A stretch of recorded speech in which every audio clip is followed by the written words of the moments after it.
Rain dripped from the Duke's greatcoat as he unlocked the hidden servant's door of his own home.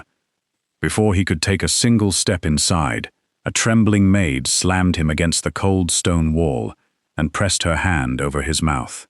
"Stay silent," she breathed. "They are waiting upstairs for your funeral." He had returned from war a hero. He had returned early to surprise the woman he loved. Instead, on the night he came home, a stranger in his own house begged him to disappear or die. Stay with this story until the very end, because the reason she said those words will leave you frozen, and the man she was protecting was about to lose everything he thought he owned: his house, his name, and the woman he was engaged to marry. A quick word before we begin. If stories like this, full of betrayal, quiet courage, and slow-burning love, keep you hooked until the last line, then this channel was made for you. Subscribe, turn on notifications, and drop a comment telling me where you're watching from tonight. Now, let's step into Kensington Hall. On the one night, nobody expected the Duke to come home. Chapter 1. The storm had followed Julius Kensington for 3 days, as if the sky itself did not want him to reach home too quickly. Rain hammered the roof of his carriage in furious sheets, turning the road north of London into a river of mud.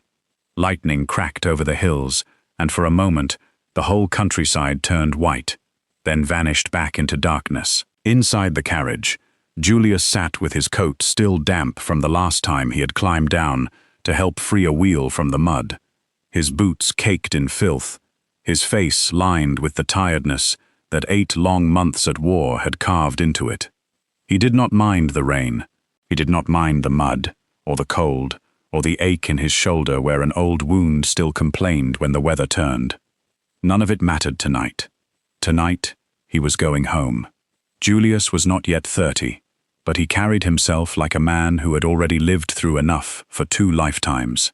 He had led men into battle in the north, where a rebellion had threatened to tear apart 3 counties and undo years of fragile peace.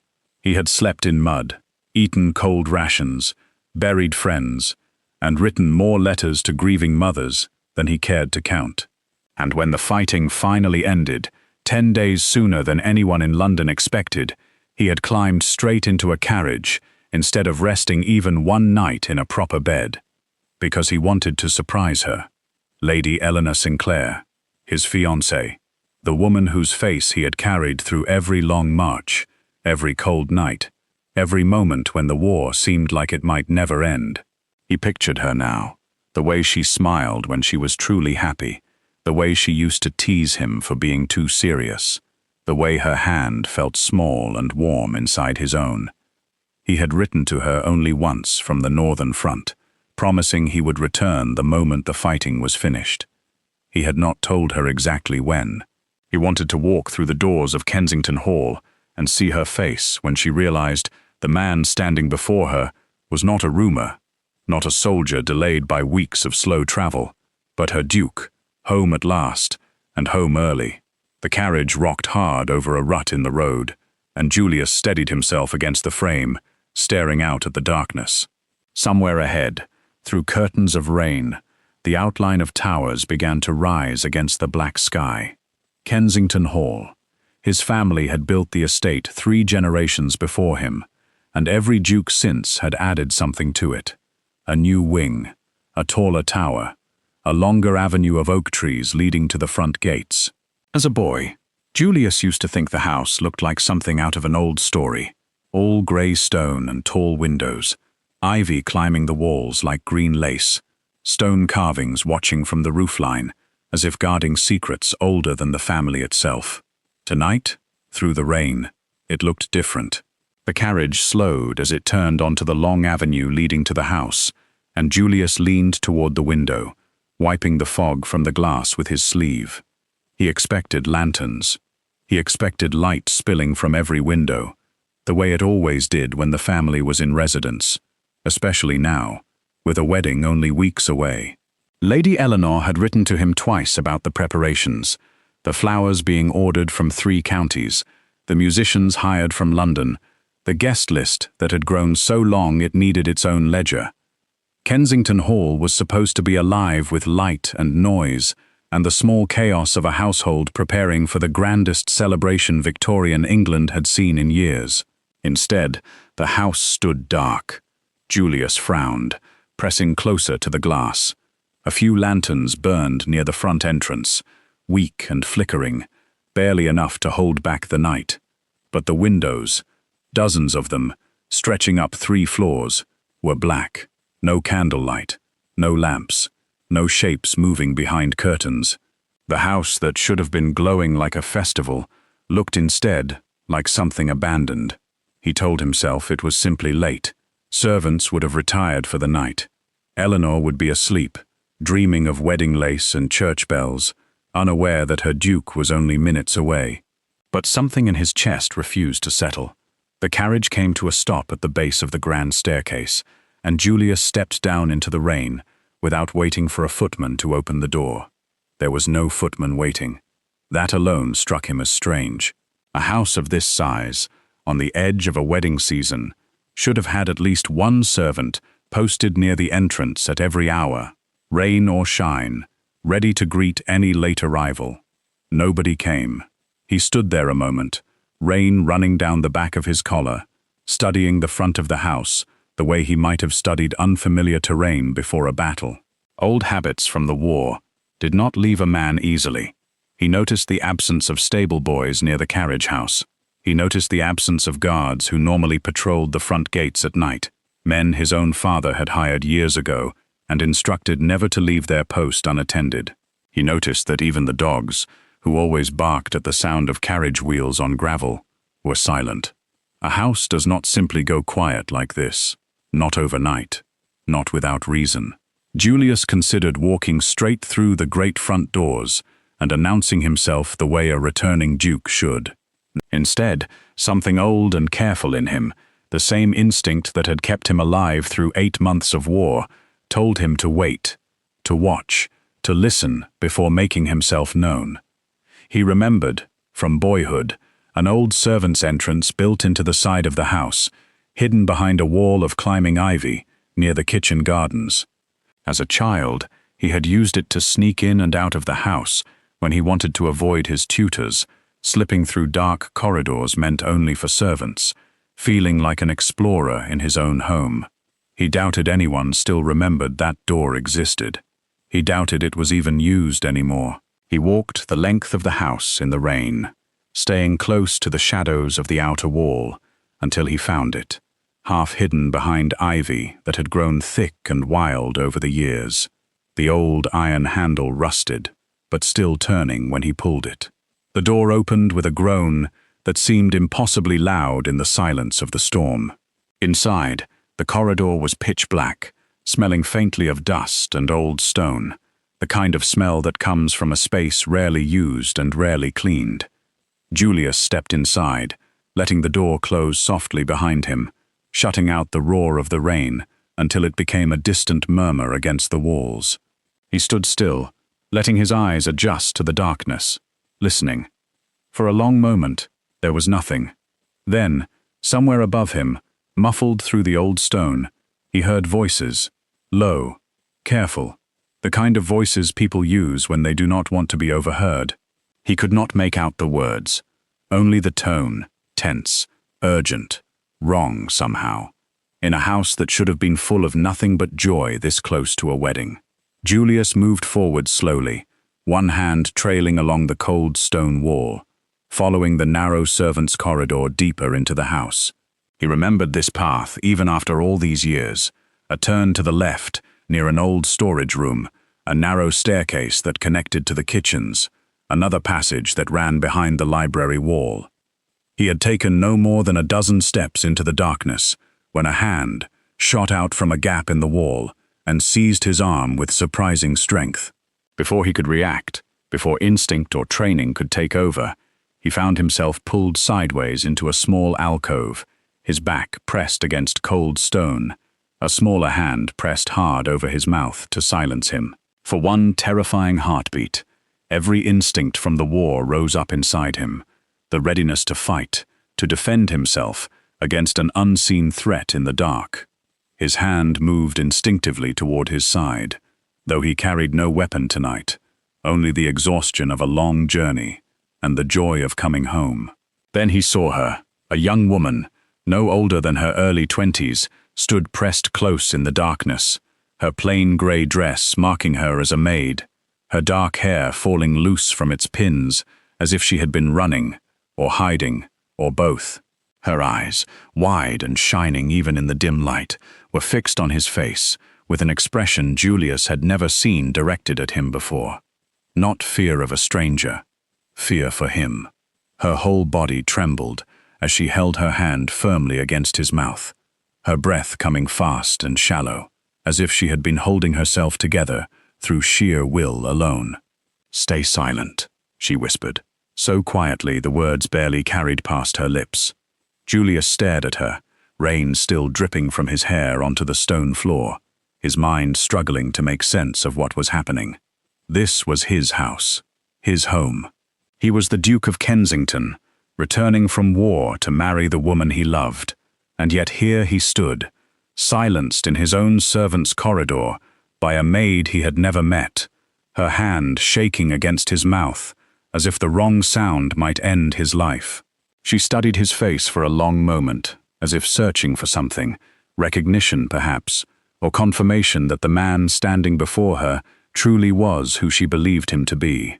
Slowly, carefully, she lowered her hand from his mouth, though her body remained close, tense, ready to silence him again in an instant if needed. "You came home too soon," she whispered. Julius opened his mouth to speak, to demand an explanation, to ask who she was and why she dared to lay hands on her own duke. But something in her eyes stopped him, something in the way she kept glancing toward the ceiling, toward the sounds of muffled voices still drifting down from the rooms above, as if she expected discovery at any moment. "Who are you?" he finally breathed, keeping his voice as low as hers had been. "Alessia," she answered. "A maid. Nobody important. Nobody anyone would miss, if it came to that." Her words carried a weight that troubled him more than he wanted to admit. "Why is this house dark?" Julius asked. "Where are my servants?" "Where is Lady Eleanor?" Something flickered across Alessia's face at the mention of Eleanor's name, something that looked almost like pity, though she quickly hid it. "Please," she whispered instead of answering. "Not here, not now. If they hear your voice, they will finish what they started." "Finish what?" Julius demanded, louder than he intended. Alessia's hand flew back to his mouth, her eyes wide with panic, and for a long, tense moment, they stood frozen together in the darkness, listening to see if the voices above had noticed the sound. They had not. Slowly, she lowered her hand again, and this time, when she spoke, her voice cracked with something close to desperation. "They are waiting upstairs," she whispered, "for your funeral, Your Grace, and if you walk into that house tonight as yourself, you will not leave it alive." The words settled over Julius like ice water, colder than the rain still clinging to his coat. He had returned from war expecting joy. He had returned expecting the warm embrace of his fiancée, the relief of his household, the beginning of a new chapter after months of blood and mud and loss. Instead, he stood hidden in the shadows of his own home, silenced by a trembling stranger, told that somewhere above him, in rooms he had known his entire life, people he trusted were planning to end his life before he could ever announce that he had come home at all. Thunder rolled outside, shaking the old stone walls, and somewhere far above, muffled through layers of floor and wall, Julius heard the faint sound of laughter, cold, careless laughter, coming from people who believed the Duke of Kensington would never hear it. He looked down at Alessia, at the fear still trembling through her small frame, at the courage it must have taken for a maid with no power, no title, no protection of her own, to grab hold of a returning duke and risk everything to warn him. "Tell me everything," he whispered, and in the darkness of the servants' corridor, with rain lashing the walls outside and danger waiting somewhere above, Alessia Whittaker began to speak the words that would unravel everything Julius Kensington believed about his home, his fiancée, and the life he thought he was returning to. Before she said another word, Julius found himself studying the small alcove around them. The way the stone had worn smooth from decades of servants passing through, with trays and linens and quiet errands, nobody above stairs ever noticed. He had grown up in this house, and yet he had never once considered how much of it existed only for people like her.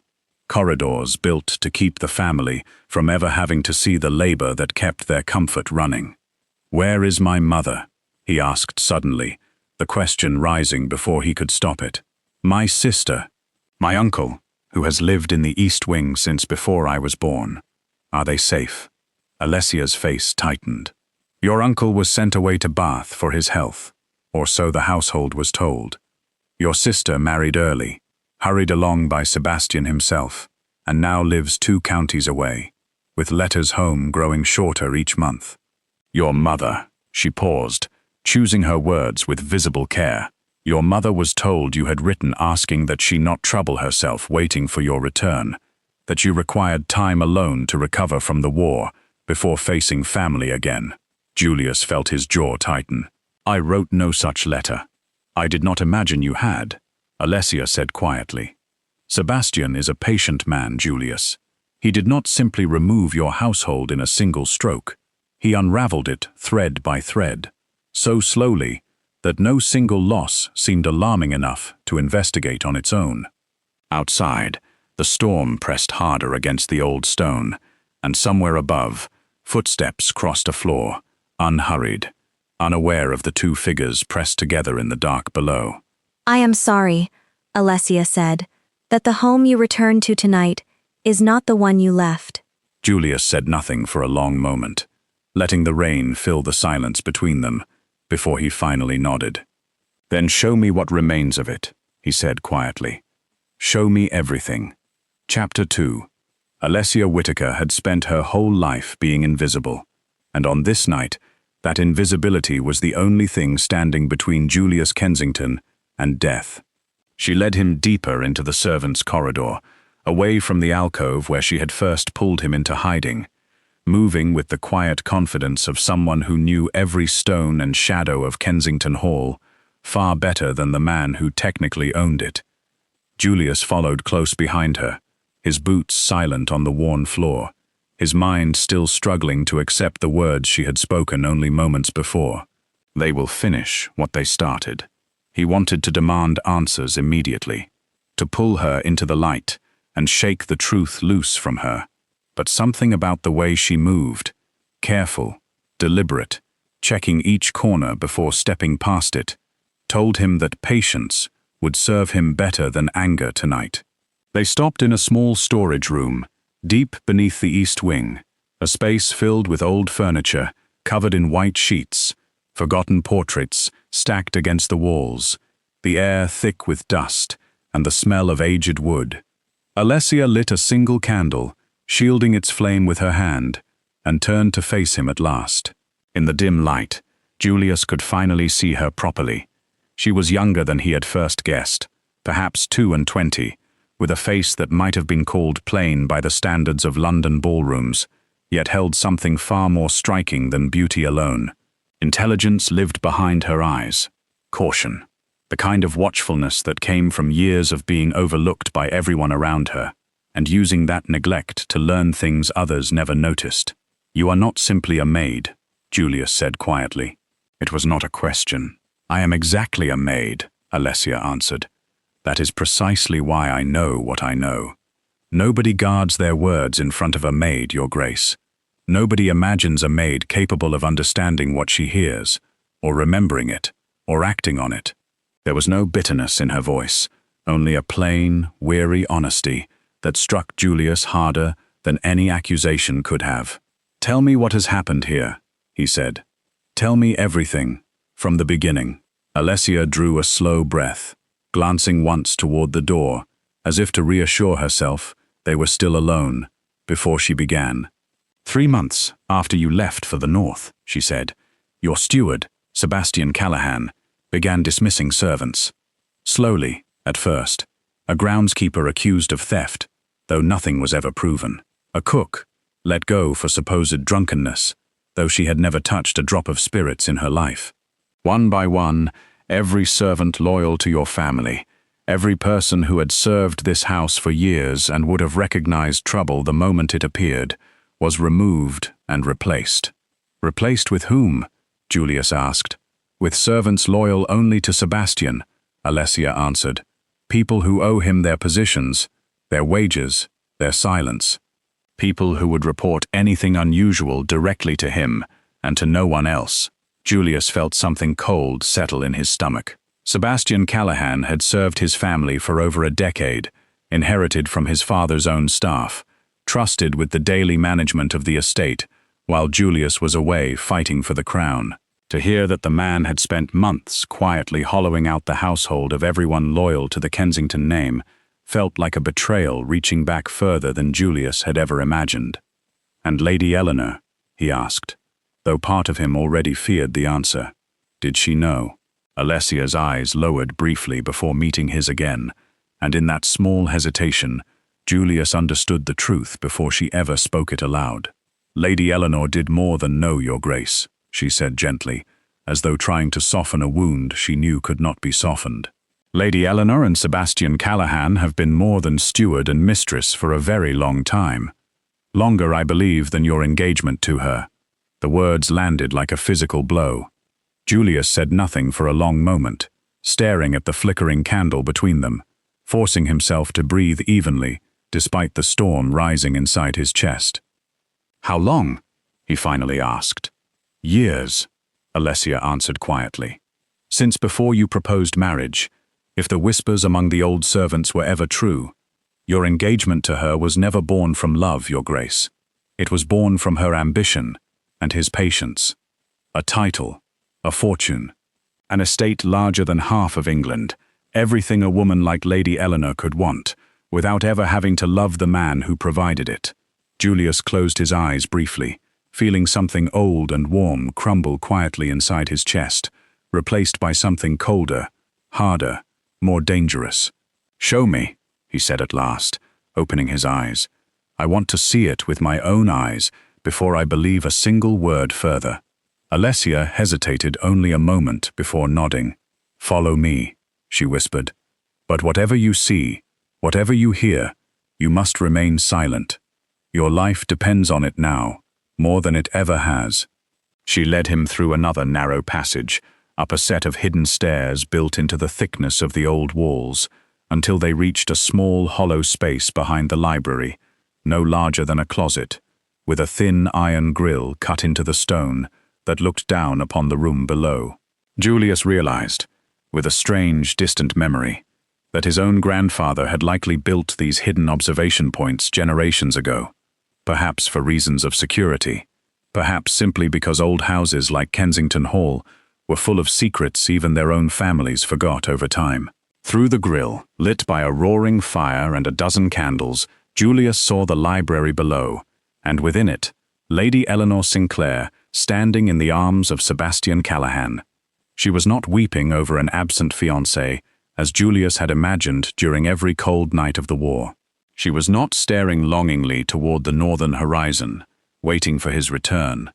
She stood pressed close against Sebastian, her hand resting against his chest, her face turned up toward his, with an expression of open affection Julius had never once seen, directed at himself. Sebastian bent and kissed her, slow and unhurried, the kiss of two people entirely comfortable in their years of secrecy, entirely confident that no one watching would ever threaten what they had built together. Julius felt Alessia's hand touch his arm gently, as if she feared he might cry out, or lunge forward, or shatter the silence that kept him alive. He did none of these things. He simply stood frozen, watching the collapse of everything he believed his future held, feeling something ancient and quiet break apart inside his chest. Below, Sebastian pulled back from the kiss, smiling in a way that made Julius's blood run cold. Tomorrow, Sebastian said, his voice carrying easily up through the old stone, England loses one duke and gains another. Eleanor laughed softly, resting her head against his shoulder. You are certain he will be convincing. He has spent 5 months learning every detail. Sebastian answered. His voice, his posture, his signature, even his manner of speaking when he grows frustrated. Nobody will question him, my love. Nobody ever questions a duke. Julius did not understand the words at first. He gripped the edge of the stone opening, his knuckles white, trying to make sense of what Sebastian meant. Learning every detail of whom, convincing whom. Nobody would question a duke, Sebastian had said, as if there were more than one duke, now standing between Julius and his own home. Then, from the far side of the library, another figure stepped into the firelight. Julius stopped breathing. The man who walked towards Sebastian and Eleanor wore the same tall frame Julius carried, the same dark hair, the same manner of standing, with his shoulders squared from years of military bearing. From this distance, in this light, Julius could have been looking into a mirror that had somehow learned to move on its own. "Is everything prepared for tomorrow?" the impostor asked, and even his voice, low and measured, carried an unsettling echo of Julius's own. Alessia's fingers tightened on his arm, as if she understood exactly what was passing through his mind in this moment. The horror of watching a stranger wear his face, speak with his voice, prepare to walk into his own life, and take everything that belonged to him. "Cliffhanger indeed," Sebastian said, laughing quietly. "Two dukes, and only one will leave England alive." The fire below crackled and popped, throwing shifting light across the false duke's face, and for one terrible moment, Julius understood, with total clarity, exactly what awaited him if he ever revealed himself before he was ready. He turned to Alessia in the darkness, his voice barely more than breath. "Who is he?" Julius whispered. "Who is that man wearing my face?" Alessia's expression, lit only by the thin candle between them, was grim and steady. "Nobody knows his true name," she answered quietly. "The servants who remain call him only the actor. He arrived 5 months ago, brought in secret by Sebastian, and has spent every day since learning to become you, Your Grace. Tomorrow, he intends to make his first public appearance as the Duke of Kensington, in front of witnesses who will never think to doubt him." Julius stared back through the grille, watching the false version of himself speak quietly with Eleanor and Sebastian, watching the three of them laugh together over wine, as if the destruction of an entire family's honor were nothing more than an amusing conspiracy shared among friends. "And if I walk into that room right now," Julius said quietly, "and announce myself as the true duke, they will call you an impostor," Alessia answered. "They have already forged the documents to prove it. Doctors bribed to declare you unfit. Magistrates paid to look away.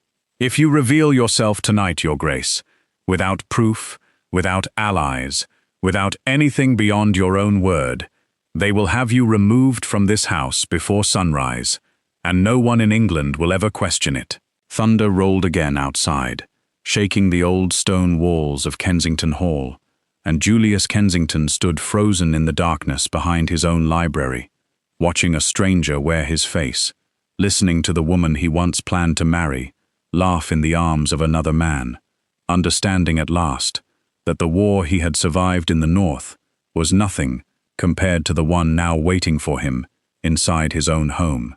Alessia guided him back down through the narrow stairwell, away from the grill and the firelight, and the sound of Eleanor's laughter still drifting faintly behind them. Neither spoke for a long while, the weight of what they had witnessed pressing down on both of them differently.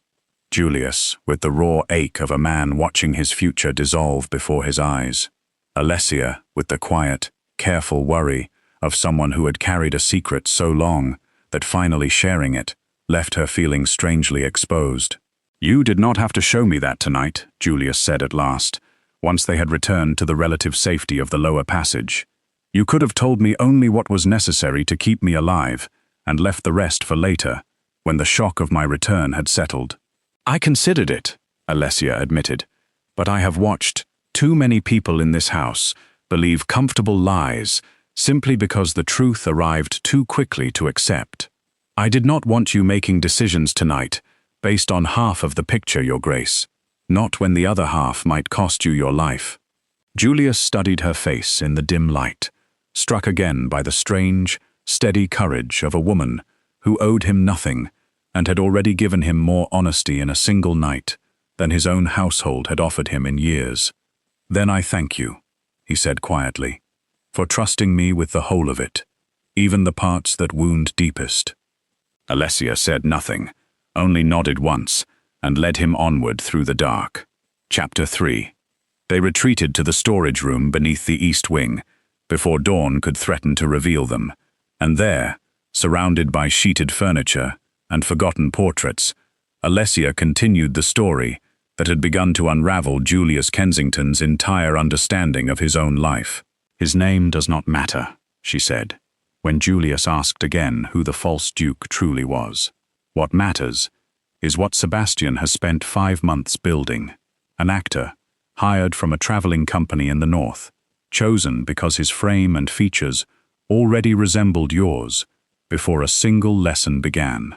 Sebastian brought tutors in secret, men paid enough to forget they had ever been here at all, speech instructors to teach him your manner of talking, a former valet of your father's, bribed into teaching him how you walk, how you sit at table, how you hold a glass of wine." Julius listened in silence, his jaw tight, as Alessia described a conspiracy so patient, so thorough, that it left him questioning how many of his own habits could truly be imitated by a stranger. "He has practiced your signature for months," Alessia continued, copying old letters Sebastian provided him. "He has trained in fencing, in riding, in every skill a duke of your reputation would be expected to display, without hesitation.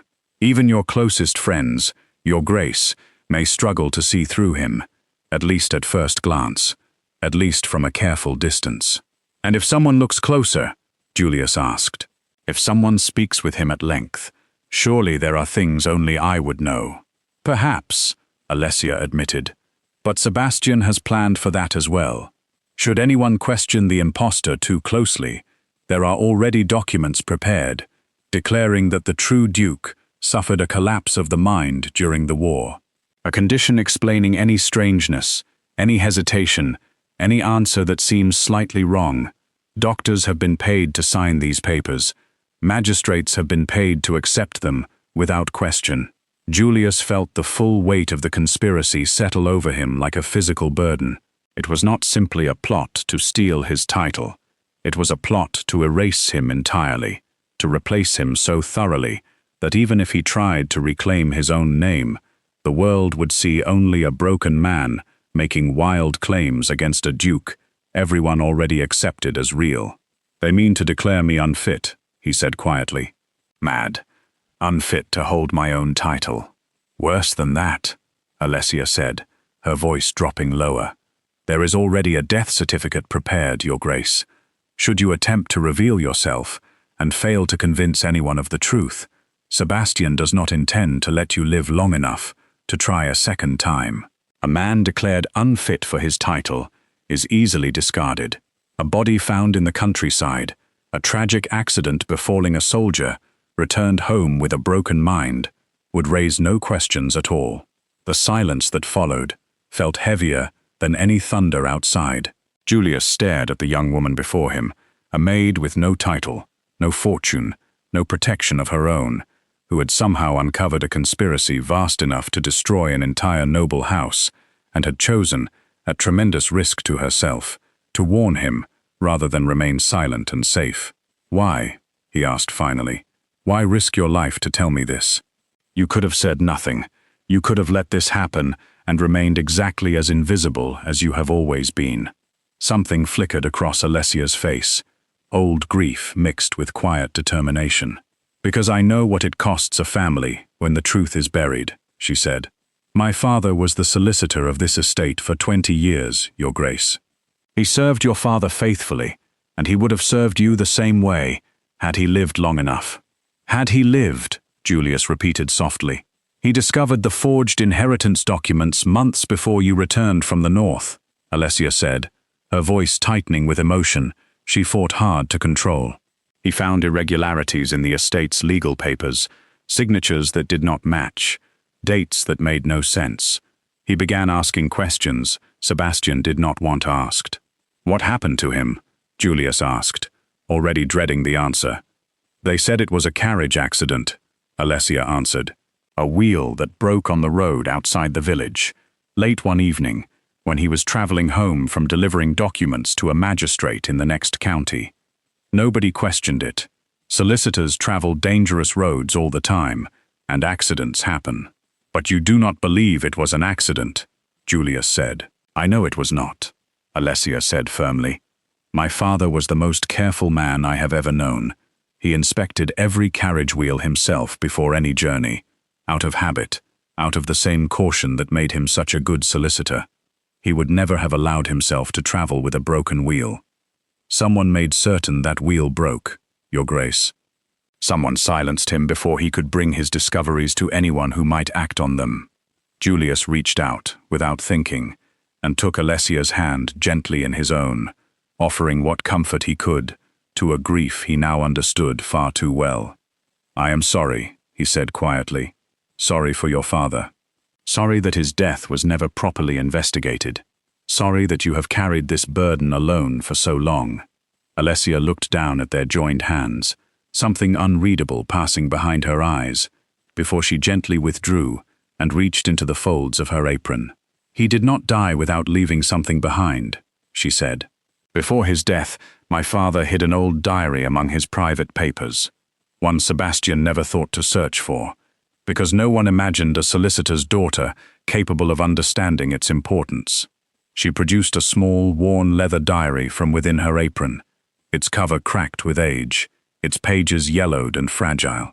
"Inside," she said quietly, "my father recorded everything he discovered, the forged documents, the bribed magistrates, and most importantly, Your Grace, the location of the original, unaltered will, the one document proving beyond any doubt that you remain the rightful Duke of Kensington, regardless of what false papers Sebastian has since created." Julius stared at the small diary in her hands, hardly daring to believe that something so small could hold the power to undo an entire conspiracy built over months of careful planning. "Where is the will now?" he asked. Alessia's lips curved into the faintest suggestion of a smile, the first true smile Julius had seen from her since the moment they met in the darkness of the servants' corridor. "Hidden," she said, "somewhere no one would ever think to search. My father was careful even in death, Your Grace. He knew that whoever came looking for answers would need proof strong enough to stand against forged papers and bribed officials. He left that proof in my keeping, trusting that one day someone would need it desperately enough to make the risk worthwhile." Julius felt something shift inside his chest, something that had not stirred since the moment he first heard Alessia's whispered warning in the darkness. It was not joy, not yet, not with so much danger still surrounding them both, but it was something close to hope, fragile and new, a single point of light in a night that had otherwise stripped away everything he believed about his home and the people he trusted. "Alessia," he said quietly, using her name for the first time, "why does a woman who owes me nothing, who has already lost her own father to this conspiracy, continue to risk everything for a duke she barely knows?" Alessia met his eyes steadily in the candlelight, her voice quiet but certain. "Because someone must," she said, "and because I have learned, Your Grace, that the people with the most power to fix injustice are often the ones least willing to risk anything to do it. I would rather be the invisible maid who acted than the invisible maid who watched silently while true evil triumphed." Julius studied her face for a long moment, seeing past the plain grey dress and the weariness in her eyes, seeing instead a courage that put every titled man he had ever known to shame. Outside, the storm continued to rage against the walls of Kensington Hall, but within the small storage room, hidden beneath the east wing, something had begun to grow between the Duke who had lost everything and the Maid who refused to let injustice stand unanswered. Chapter 4.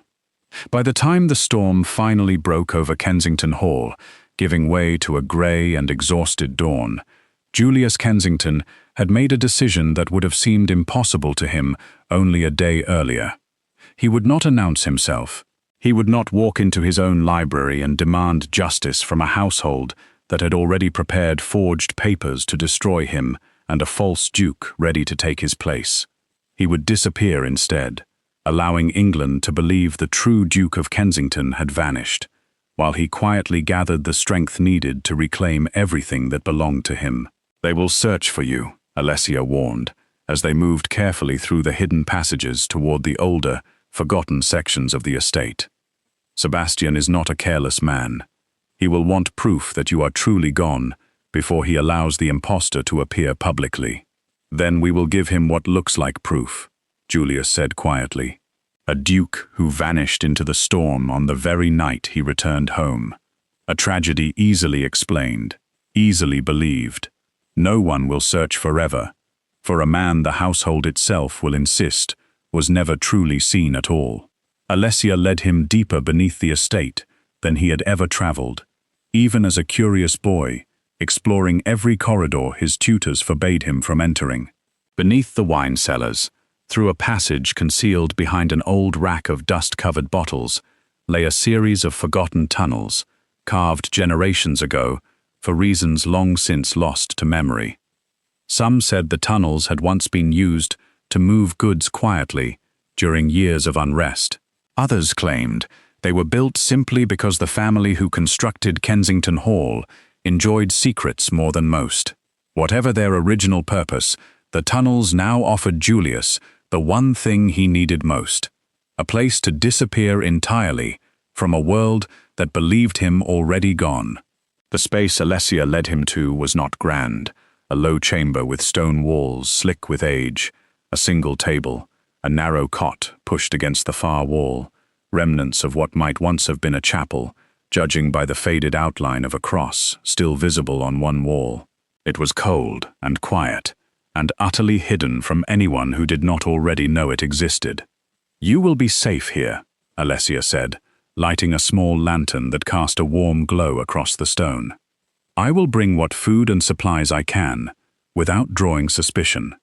It will not be comfortable, Your Grace, but it will keep you alive.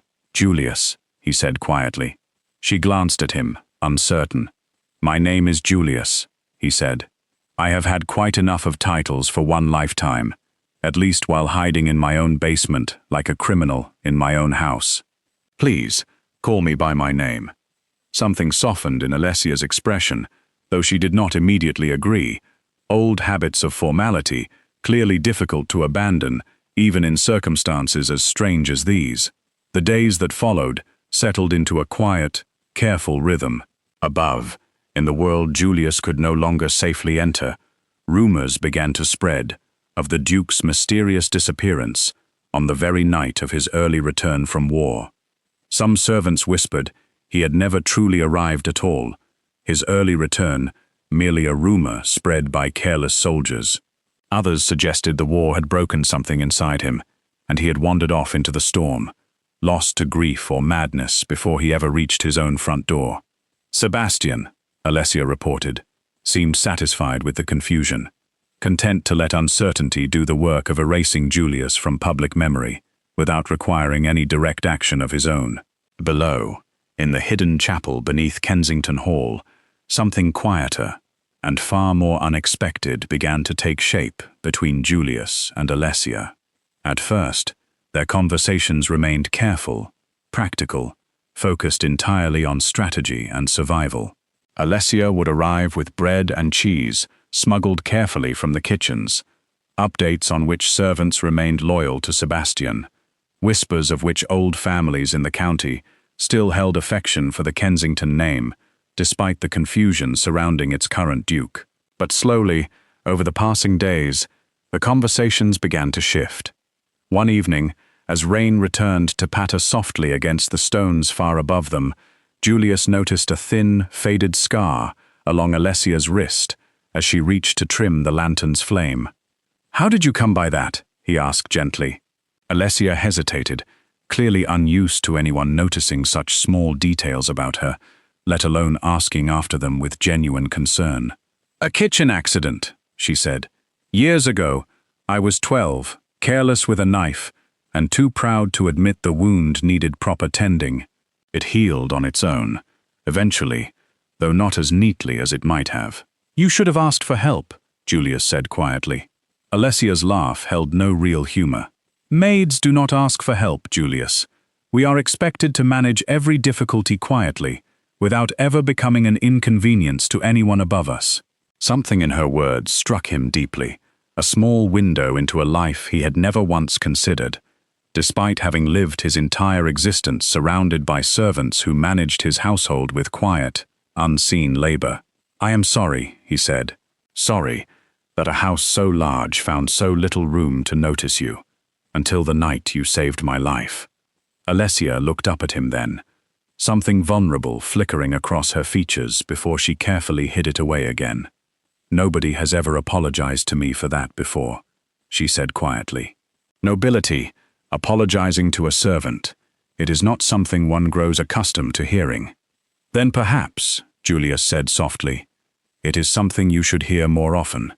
The days continued to pass in this quiet, careful manner, filled with small moments that meant far more than grand declarations ever could. Julius watched Alessia tend to a small cut on her hand one evening, insisting she required no help, until he gently took her hand in his own and cleaned the wound himself, ignoring her protests with a patience that seemed to surprise them both. He learned that she loved reading, when she could steal a spare hour with an old book from the estate's library, hidden away in whatever quiet corner offered privacy from Sebastian's watchful new servants. He learned that she had taught herself to read Latin from her father's old solicitor's papers, simply because she found the challenge fascinating. He learned that she laughed more freely than he expected, when the weight of danger briefly lifted from her shoulders, and that her laughter, quiet and genuine, had begun to feel like the only warmth in an otherwise cold and uncertain existence. For her part, Alessia watched the Duke slowly shed the formal distance that had defined every nobleman she had ever served. She watched him grow quieter, more thoughtful, less concerned with titles and more concerned with the simple decency of treating another person with respect, regardless of their station.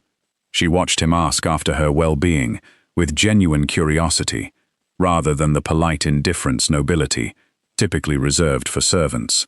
Neither spoke openly of what was growing between them. The danger surrounding them both left little room for such conversations, and both understood, without needing to say it aloud, that whatever affection was quietly blossoming in the candlelit chapel beneath Kensington Hall would need to wait until justice had been properly restored above. Yet in the quiet moments between their careful planning, in the brush of hands while reviewing old documents together, in the long, comfortable silences that had replaced the initial tension of their strange circumstances, something undeniable continued to grow. Above ground, allies slowly began to gather. Old military friends of Julius, men who had fought beside him in the north and refused to believe rumors of madness or disappearance, quietly began asking careful questions. Several noble families, long suspicious of Sebastian's sudden rise in influence over the Kensington estate, began sharing their doubts with one another in private drawing rooms across the county. They suspected him for years, Alessia reported one evening, returning from a rare visit to the village where she maintained careful contact with old family friends, still loyal to the true Kensington name. But no one had proof strong enough to act. Whispers of impropriety are easily dismissed, Julius. Forged documents and hidden wills are far harder to ignore. Then it is time we gave them proof, Julius said quietly, thinking of the small leather diary Alessia still carried, carefully hidden among her belongings, and the original will it promised to eventually reveal. Later that same evening, as Alessia prepared to return to her duties above, before her absence grew too suspicious, an envelope arrived through one of the estate's old servants, still secretly loyal to the true Kensington family, delivered quietly to the hidden chapel below. Julius broke the seal carefully, unfolding a formal invitation printed with elegant script. An engagement ball, hosted by Lady Eleanor Sinclair and the Duke of Kensington, celebrating their approaching marriage, before London's most influential nobility. The false duke intended to make his grand public appearance at last. Julius looked up at Alessia, feeling the quiet, careful peace of their hidden chapel give way to something sharper, more urgent, more dangerous. "It is time," he said quietly, "for the Duke of Kensington to return from the dead." Alessia lowered herself onto the edge of the narrow cot, the invitation still resting between them on the small table, and for a moment neither spoke, both understanding that whatever quiet, careful world they had built together in this hidden chapel was about to end, one way or another. "I have grown almost fond of this cold little room," she admitted at last, a small, rueful smile touching her lips. "Which is a strange thing to say about a place built for forgotten wine barrels and older forgotten sorrows." "It is not the room," Julius said gently. "It is the quiet. Nothing has demanded anything of either of us here, beyond honesty." "That will change soon enough," Alessia said, glancing toward the invitation. "Once you stand in that ballroom again, Julius, you will be a duke once more, with all its demands, all its distance. I wonder sometimes if the man I have come to know down here will still exist once titles and duties reclaim him." Julius reached across the small table and took her hand, his voice steady and certain. "He will," he said, "because that man learned something down here that no title ever taught him, and I do not intend to forget it, simply because the world above expects me to remember only my rank." Alessia said nothing, only tightened her fingers around his, and together they sat a while longer in the lantern light, gathering what courage they could before the storm above finally called them back into it. Chapter 5. The invitation to the engagement ball sat on the small table in the hidden chapel, like a challenge waiting to be answered, and in the days that followed, the quiet rhythm Julius and Alessia had built together shifted into something far more urgent. There was no longer time for slow healing, for careful conversations lingering late into candlelit evenings. Every hour now carried weight. Every decision needed to be measured against the single, unmovable date printed on that elegant invitation. The ball would take place in 3 weeks, and by then, Julius needed enough proof, enough witnesses, enough allies willing to stand beside him, to ensure that when he finally revealed himself, the truth would be impossible to dismiss. "We cannot simply walk into that ballroom and announce your return," Alessia said, spreading a collection of documents across the small table by lantern light. "Sebastian has spent months preparing his defense against exactly this possibility. If we arrive without sufficient proof, he will have you removed before you finish your first sentence. Then we build proof strong enough that removal becomes impossible," Julius said. Together, they began assembling the pieces that would eventually bring the entire conspiracy crashing down. Alessia's father's diary provided the foundation, detailed notes describing every forged document, every bribed official, every irregularity that had first raised his suspicions before his death was arranged to look like an accident. But a diary alone, Julius understood, would not be enough. Sebastian would simply claim the notes belonged to a grieving daughter's imagination, easily dismissed by a household already convinced their duke had vanished into madness. They needed the original will, and they needed witnesses willing to speak the truth publicly, regardless of the risk to themselves. Julius's old military connections proved invaluable in the weeks that followed. Alessia carried careful, coded messages to a network of former soldiers who had served beside Julius during the Northern Campaign, men who owed him their lives many times over and refused to accept rumors of his disappearance without proof. Slowly, quietly, these men began gathering in the county, ready to serve as witnesses, as protection, as living proof that the Duke of Kensington remained very much alive. And several noble families, long suspicious of Sebastian's rapid rise in influence, began offering their own quiet support. Lord Ashworth, an old friend of Julius's late father, confided to Alessia during one careful meeting in the village that he had never trusted Sebastian's sudden control over the estate's finances, but lacked any solid evidence to challenge him directly. Lady Pemberton, whose family had known the Kensingtons for 3 generations, admitted she had grown suspicious the moment Lady Eleanor's wedding preparations continued, uninterrupted, despite the supposed disappearance of her intended husband. "Grief does not plan flower arrangements," Lady Pemberton had said quietly to Alessia. "Something about this entire situation has felt wrong from the very beginning." Piece by piece, the network of doubt surrounding Sebastian and Eleanor began to grow, fed carefully by Alessia's quiet visits and Julius's patient instructions, delivered from the safety of his hidden chapel beneath the estate. Yet even amid the careful, urgent work of building their case, something continued to grow between Julius and Alessia that neither could fully ignore. One evening, as they reviewed a particularly difficult section of her father's diary together, their hands brushed while reaching for the same page, and neither pulled away as quickly as circumstances might have suggested they should.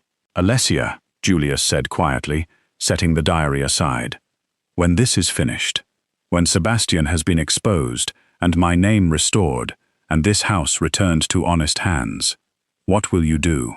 The question seemed to catch her off guard. "I suppose I will return to my duties, Julius." A maid does not typically have grand plans beyond her next assigned task. "You are not simply a maid," Julius said firmly. "You have not been simply a maid since the moment you pulled me into that servants' corridor and risked everything to save my life. Whatever else happens, Alessia, I cannot imagine returning to a life that does not include you in it."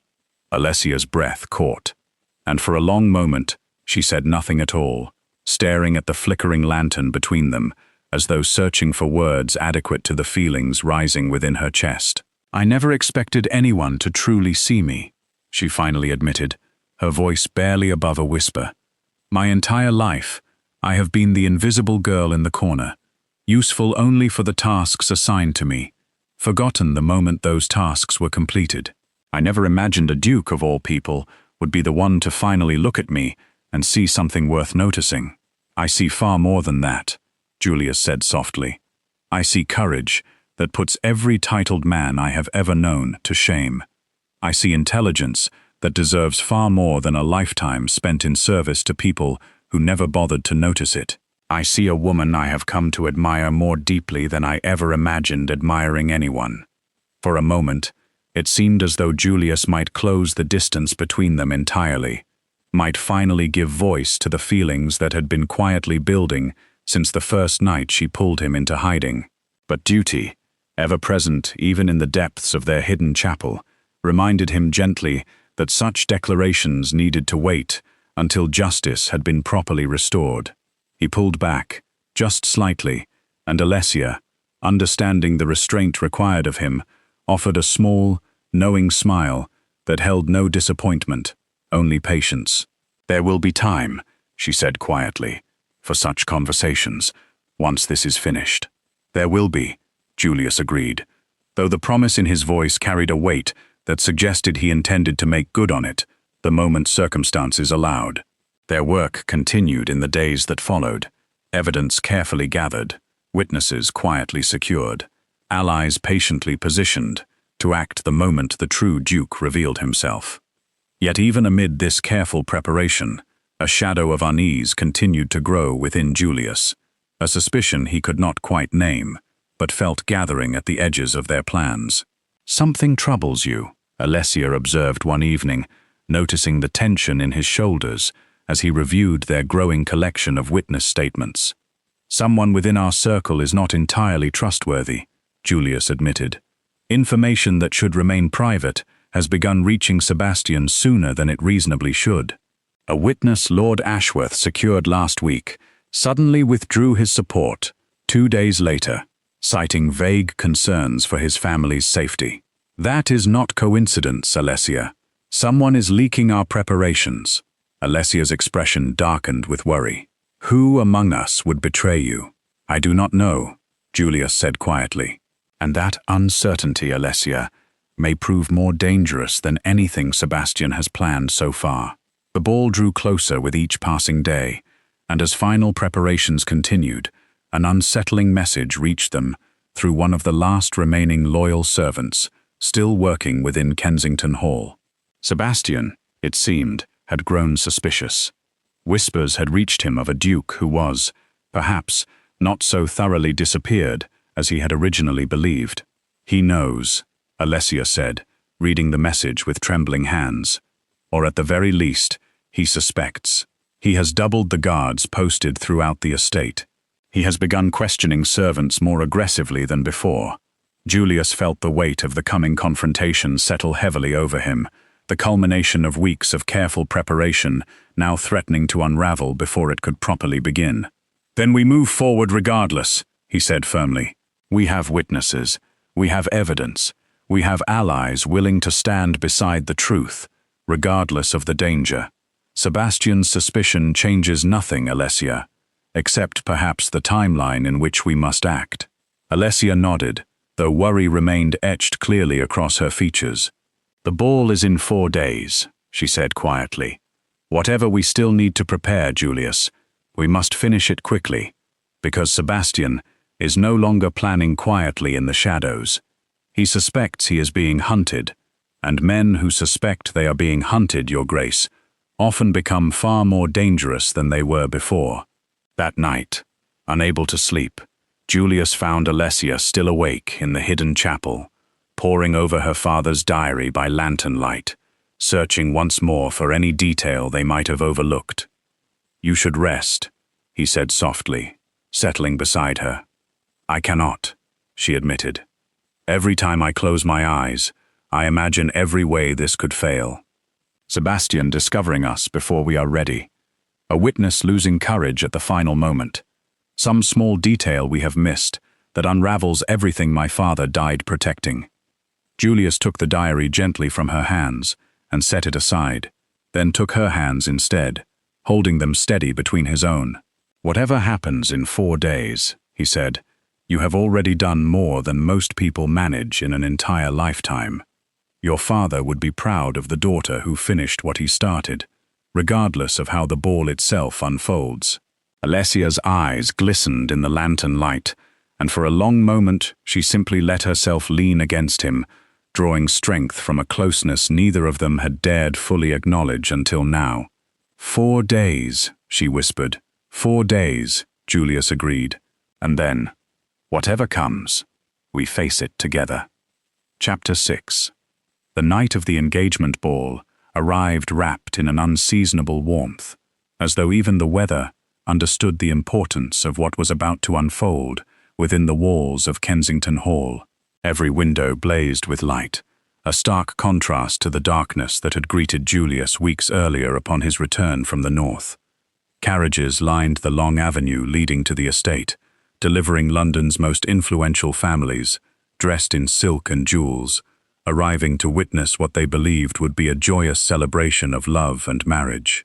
Crystal chandeliers, freshly cleaned and gleaming, cast warm light across a ballroom filled with music, laughter, and the quiet murmur of aristocratic conversation. Nobody among the glittering crowd suspected that the celebration they had gathered to witness was built entirely upon deception. Julius watched the arrivals from a hidden vantage point within the estate, dressed carefully in clothing Alessia had quietly secured for him, his hair trimmed, his face freshly shaved, every detail prepared to ensure that when he finally revealed himself, no one could mistake him for anything other than exactly who he claimed to be. Beside him, Alessia adjusted the collar of his coat with steady hands, though Julius could feel the slight tremor beneath her careful composure. "Are you certain of this?" she asked quietly, one final time. "I have never been more certain of anything," Julius answered. "Tonight, Alessia, we finish what your father began, and what you have carried forward, with more courage than I have seen from any soldier I fought beside in the north." Below, in the grand ballroom, the false duke made his entrance to enthusiastic applause. Julius watched through a narrow gap in the balcony curtains as the impostor moved through the crowd with practiced ease, greeting old family friends by name, discussing memories that were never truly his own, laughing at jokes with a familiarity that had clearly been rehearsed for months. It was, Julius admitted quietly to himself, a remarkably convincing performance. Had he not known the truth, Had he simply walked into that ballroom as an ordinary guest, he might have believed the man standing before the assembled crowd truly was the Duke of Kensington. But he did know the truth. And so, apparently, did the small circle of allies now positioned carefully throughout the ballroom, waiting for the signal that would finally bring the entire conspiracy crashing down. Lord Ashworth stood near the refreshment table, engaged in quiet conversation with Lady Pemberton, both of them watching the false Duke with carefully hidden suspicion. Julius's old military friends, dressed in their finest formal attire, mingled among the crowd, positioned near the exits should Sebastian attempt anything drastic once the truth was finally revealed. Sebastian himself stood near Eleanor, dressed in an elegant coat, his expression carrying the satisfied confidence that comes from believing one's plans have already succeeded entirely. Julius drew a slow breath, feeling Alessia's hand find his own in the darkness of their hidden vantage point. "Whatever happens tonight," she whispered, "know that I have never doubted the rightness of what we are about to do." Julius turned to her, allowing himself one final moment of quiet before the storm that was about to unfold. "Whatever happens tonight, Alessia, know that meeting you in that servants' corridor was the truest fortune I have ever received, title or otherwise." Then, before either of them could linger further in the moment, the great doors at the far end of the ballroom swung open. Julius stepped through them. The music faltered first, musicians noticing the disturbance before the crowd itself. Then, gradually, conversation died away as guests turned toward the entrance, confusion spreading across the room as they took in the sight of a second man, dressed identically to the Duke, already standing among them, walking with calm, deliberate purpose toward the center of the ballroom. Silence spread through the crowd like a wave, guests turning from the false Duke to the real one and back again, uncertain which man before them was the true master of Kensington Hall. The impostor's composure faltered for the first time since his months of careful training began, his eyes widening with genuine shock at the sight of a Duke he had believed permanently erased from existence. "This is absurd," Sebastian said quickly, stepping forward, his voice carrying the practiced confidence of a man determined to control the unfolding chaos. "Ladies and gentlemen, please, this man is clearly unwell, an impostor, taking advantage of the Duke's unfortunate condition following the war." "An impostor," Julius repeated calmly, his voice carrying clearly through the silent ballroom. "That is an interesting accusation, Sebastian, coming from the man who spent 5 months training an actor to steal my title." Gasps rippled through the crowd. Eleanor's face had gone pale, her earlier composure crumbling as she looked between Julius, Sebastian, and the false Duke, standing frozen near the center of the room. "Lies," Sebastian said, though his voice had lost some of its earlier confidence. "This man suffered a collapse of the mind during the Northern Campaign. We have documents, signed by respected physicians, confirming his condition." "Documents forged through bribery," Julius said, "much like the inheritance papers your solicitor discovered before you arranged his death to look like a simple carriage accident." The crowd's murmurs grew louder, shock and outrage beginning to spread through London's assembled nobility as the true nature of the evening's celebration began to reveal itself. Alessia stepped forward from where she had been waiting near the edge of the crowd, her plain dress now replaced with something more befitting a woman about to deliver testimony that would reshape an entire noble family's future. "I can confirm every word the Duke has spoken," she said, her voice steady, despite the weight of every aristocratic eye now turning toward her. "My father served as this estate's solicitor for 20 years before his death. His diary, which I have carried safely for months, details every forged document, every bribed official, every step of the conspiracy Sebastian Callahan constructed to steal this estate." She produced the small leather diary, holding it aloft for the crowd to see, before passing it directly into the hands of a respected magistrate who had been quietly positioned among the guests, unaware until this moment of the true purpose behind his invitation. "Furthermore," Julius said, stepping forward, I hold the original, unaltered will, proving my rightful claim to this title, hidden safely away by a solicitor who gave his life protecting the truth. The false duke, still frozen near the center of the ballroom, seemed to finally understand the impossibility of his position.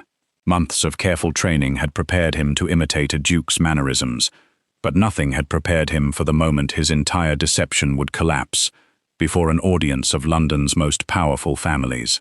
"I never wanted this," the impostor said suddenly, his carefully trained composure finally breaking. "Sebastian paid me, threatened my family if I refused. I never intended harm toward the true duke, only survival for myself and those I love."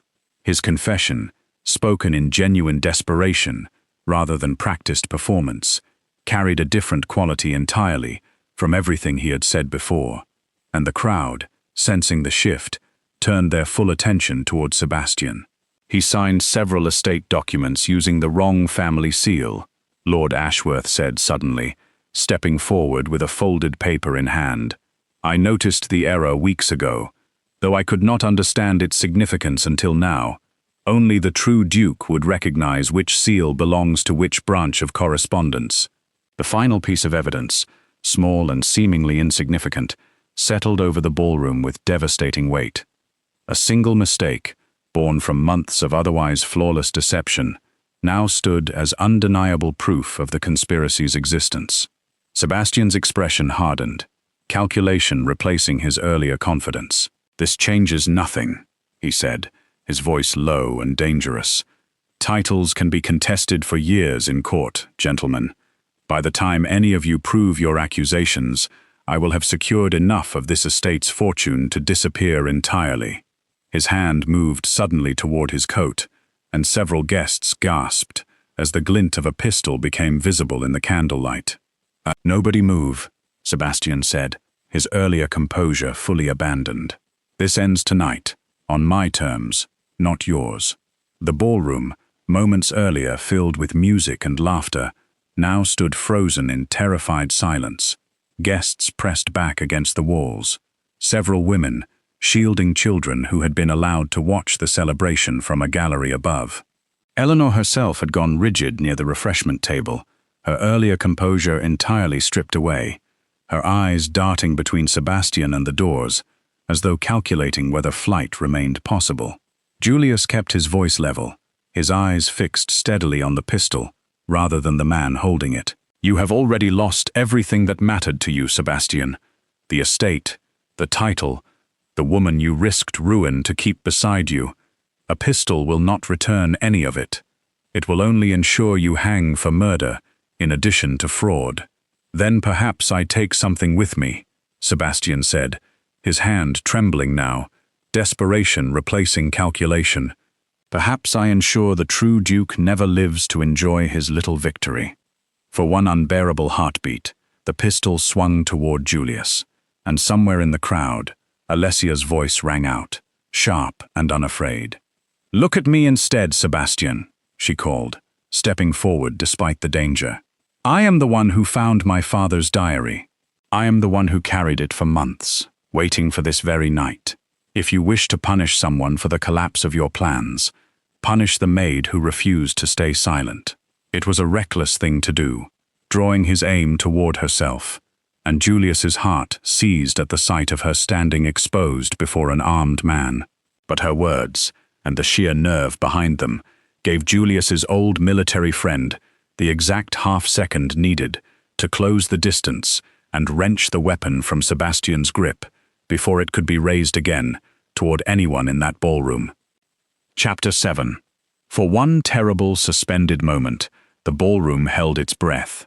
Sebastian stood with the pistol raised, his eyes darting between Julius, the magistrates, and the crowd of nobility now backing slowly away from him, their earlier shock replaced by genuine fear. Eleanor stood frozen near the edge of the room, her face pale, her earlier confidence entirely abandoned as she realized the full consequences of the conspiracy she had helped build. Julius stepped forward, deliberately placing himself between Sebastian and the crowd, his voice calm despite the danger. "Put down the weapon, Sebastian," he said, You have already lost. A pistol will only add murder to the list of crimes already proven against you tonight. I built this, Sebastian said, his voice cracking with desperation. Years of patience, years of careful planning, all of it disappearing because of a maid nobody ever bothered to notice. You are wrong, Julius said firmly. I noticed her. I noticed her courage, her intelligence, her willingness to risk everything for a truth that mattered more to her than her own safety. Everything you built, Sebastian, crumbled because you never imagined someone without title or fortune could possess more integrity than you. Before Sebastian could respond, one of Julius's old military friends, positioned carefully near the ballroom's edge, moved swiftly forward, disarming him before the situation could escalate further. The pistol clattered harmlessly to the polished floor, and Sebastian, finally understanding the completeness of his defeat, collapsed to his knees amid the shocked silence of London's assembled nobility. Eleanor attempted to slip quietly toward a side entrance during the confusion, but two magistrates, already briefed on her involvement through Alessia's careful testimony, intercepted her before she reached the door. Lady Eleanor Sinclair, one of the magistrates said formally, you are hereby detained pending formal investigation into charges of conspiracy, fraud, and complicity in the death of this estate's former solicitor. Eleanor's composure finally shattered entirely, tears streaming down her face as guards led her away, her earlier ambitions collapsing into the very disgrace she had spent years trying to avoid through calculated marriage and secret betrayal. Sebastian, seeing his final hope of escape disappear alongside Eleanor's arrest, offered no further resistance as guards secured him as well, his earlier confidence replaced entirely by the hollow resignation that follows a gamble lost completely. The false duke, still standing near the center of the ballroom, looked toward Julius with genuine fear, uncertain what fate awaited a man who had spent 5 months preparing to steal another's life. You were coerced, Julius said quietly, studying the man who had trained so thoroughly to become him. Threatened, used as a tool in a conspiracy far larger than yourself. I will not pretend you bear no responsibility, but I will ensure the magistrates understand the full circumstances of your involvement, including whatever threats Sebastian used against your family. The relief that spread across the impostor's face carried genuine gratitude, a small mercy extended in the aftermath of an evening that had otherwise revealed nothing but betrayal and deception. As guards escorted Sebastian, Eleanor, and eventually the exhausted false duke from the ballroom, the assembled crowd slowly began to process the magnitude of what they had witnessed. Whispers spread quickly among London's nobility, the story of a duke's betrayal and eventual triumph, certain to become one of the season's most discussed scandals. Julius, however, found himself uninterested in the crowd's reaction, his attention instead drawn toward the quiet figure standing near the edge of the ballroom, watching the resolution of everything they had worked toward together, with an expression of relief mixed with uncertainty about what her place might be in the aftermath. He crossed the ballroom floor deliberately, ignoring the curious stares of London's most influential families, until he stood directly before Alessia Whitaker, the maid who had risked everything to save his life and his family's honor. Everyone, Julius said, raising his voice to address the assembled crowd.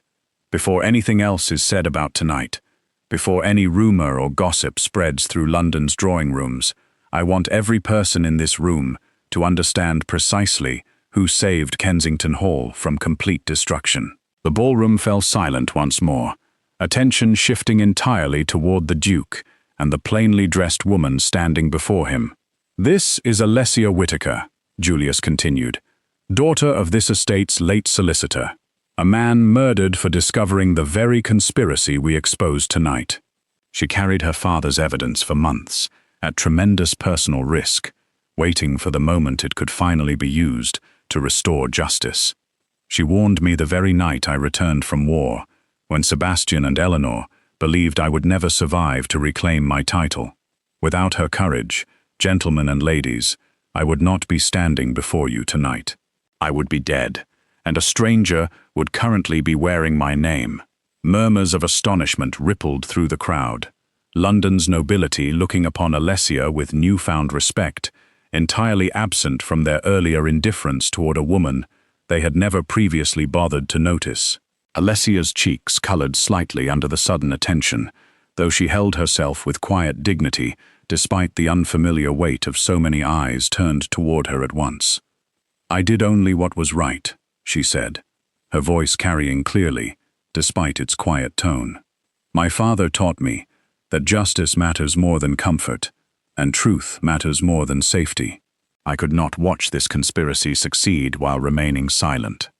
The ballroom erupted into applause, London's most influential families recognizing genuine courage when they finally witnessed it, regardless of the plain dress or humble title that had previously rendered such courage invisible to their notice.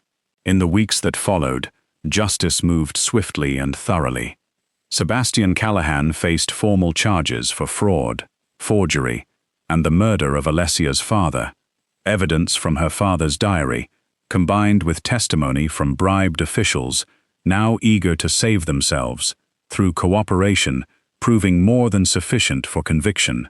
Eleanor Sinclair, though facing lesser charges given her role as accomplice rather than architect of the conspiracy, saw her reputation permanently destroyed throughout London society, her hopes of advantageous marriage forever ruined by her own choices. The false duke, given leniency in recognition of the threats made against his family, returned quietly to obscurity, grateful for a mercy he had not expected to receive. Kensington Hall itself slowly returned to life throughout the following months. Loyal servants, dismissed under Sebastian's false authority, returned to their former positions. The estate's finances, thoroughly examined and restored to honest management, began recovering from months of quiet exploitation. The dark, silent house that had greeted Julius upon his return from war gradually transformed back into the warm, vibrant home he remembered from childhood.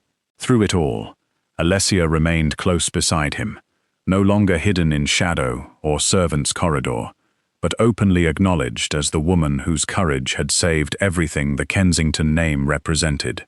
Spring arrived at last, bringing warmth back to the estate's gardens after a winter that had felt endless in its uncertainty. Flowers bloomed along paths that had been neglected during Sebastian's careless management. Children from the village, invited back to enjoy the estate's grounds as they had in generations past, filled the gardens with laughter that echoed pleasantly through halls that had known too much silence and fear. One evening, as the sun began setting behind the old oak trees lining the estate's grounds, Julius found Alessia sitting quietly in the very gardens where they had first begun to truly trust one another during the difficult weeks of hiding beneath Kensington Hall. He approached slowly, watching her for a moment before she noticed his presence, admiring the quiet strength that had never once wavered throughout everything they had endured together. "Alessia," he said softly, drawing her attention. She turned, smiling warmly at the sight of him, an easy familiarity now present between them that had grown steadily since the night of the ball. "You seem troubled," she observed gently, noticing something careful in his expression.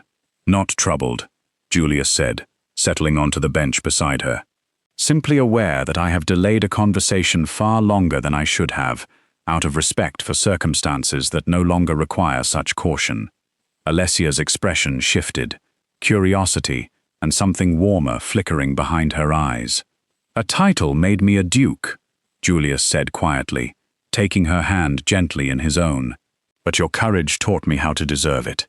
I have spent months watching you risk everything for justice, for truth, for people who never once thought to notice you until circumstances forced their attention. I do not wish to spend the rest of my life without that same courage, that same quiet strength beside me." He reached into his coat, producing a small ring, simple and elegant rather than extravagant, chosen carefully to reflect not wealth or status, but genuine affection, built through shared hardship and quiet trust. "Alessia Whitaker," he said softly, "will you become Duchess of Kensington?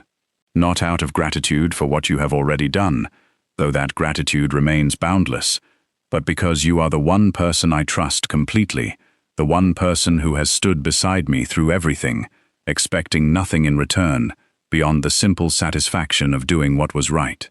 Tears gathered in Alessia's eyes, though her smile remained radiant despite them. "I never imagined," she whispered, "that the invisible maid nobody noticed would one day be asked such a question by the Duke she once dragged into hiding." "You were never invisible," Julius said gently, "only unseen by people too careless to look properly." "I see you, Alessia. I have seen you since the very first night you saved my life, and I intend to keep seeing you, cherishing you, for every remaining day I am fortunate enough to spend beside you." "Then yes," Alessia said, her voice trembling with quiet joy. "Yes, Julius, I will become your Duchess." The wedding that followed months later was smaller than the grand celebration originally planned for Julius and Eleanor, but held far more genuine warmth than any elaborate ceremony could have provided. Old friends returned. Loyal servants, restored to their proper places, celebrated alongside nobility, who had witnessed genuine courage triumph over calculated deception. Lord Ashworth stood as witness, proud as any father might have been. Lady Pemberton wept openly through the ceremony, insisting afterward that she had suspected from the very first meeting in the village that something extraordinary was growing between the maid and the returning Duke. Julius's old military friends stood together near the back of the small chapel, raising their glasses later that evening to a commander who had survived a war in the north, only to find his truest battle waiting for him at home, and had won that one as well. Alessia wore no grand gown that day, only a simple dress of pale blue, insisting she wished to be married as herself, rather than as some invented version of nobility she had never been raised to imitate. Julius told her, watching her walk toward him through the small gathering of true friends and restored servants, that she had never looked more like a duchess than in that very moment, precisely because she wore nothing but her own honest self. On their wedding night, walking together through the halls of Kensington Hall as husband and wife, Julius led Alessia deliberately toward the old servants' corridor, where their story had truly begun. They stopped before the same cold stone wall, where Alessia had once pulled him roughly into hiding, her hand pressed urgently against his mouth, warning him of dangers he could never have imagined facing within his own home. "The first words you ever gave me," Julius said softly, smiling at the memory, "were stay silent." Alessia laughed gently, resting her head against his shoulder. "And you never listened." "No," Julius agreed, drawing her closer. "But I listened to everything that came after, every warning, every quiet truth you shared in the darkness beneath this house, every moment of courage that taught me what true nobility actually means." He took her hand gently, and together they walked toward the great hall, no longer Duke and maid divided by circumstance and station, but husband and wife, united by trust, earned through shared hardship, and preserved through genuine love.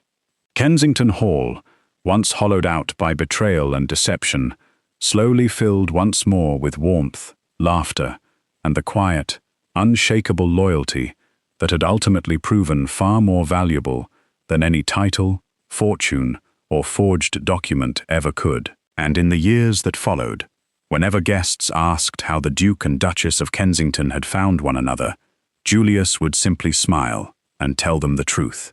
He had come home too soon, on a night meant to end in tragedy, and instead found the one person brave enough to give him a future worth returning to.